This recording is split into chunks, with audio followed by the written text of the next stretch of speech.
लग्न सराई तर चालूच होती, त्याच्यातच बारशा पण वैद होते. गिरिजातल्या आत्याच्या नातीचा होतो बारसो, म्हणून आम्ही घरातील सगळी कंपनी आणि कुणकेश्वरची आत्ते व काका सुद्धा इले होते. काकाने मोठी गाडी आणलेली होती, त्याच्यात सगळी बसून बारशाक जाऊन निघाला. आमच्या घराजवळ ना फक्त 5 किलोमीटर अंतर असल्यामुळे 5 मिनिटात पोहोचला. आत्याचं मुलगो दर्शन दादा आमचं स्वागत केले.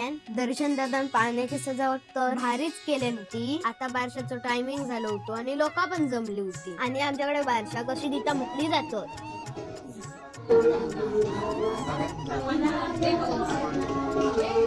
इती वगैरे म्हटल्यानंतर काकीची वटी वगैरे भरून घेतल्यानी नंतर बारसा स्पेशल माझ्या आवडीचो घुगरे वाटला गे आणि घुगऱ्यांसोबत चिवडो लाडू आणि पेढे सुद्धा वाटला. मग नावाचा दर्शन दादानी वहिनी ओपनिंग केल्यानी आणि चिमुकलीचं नाव ठेवल्यानी स्वामिनी. कसं वाटलं तुमका नाव?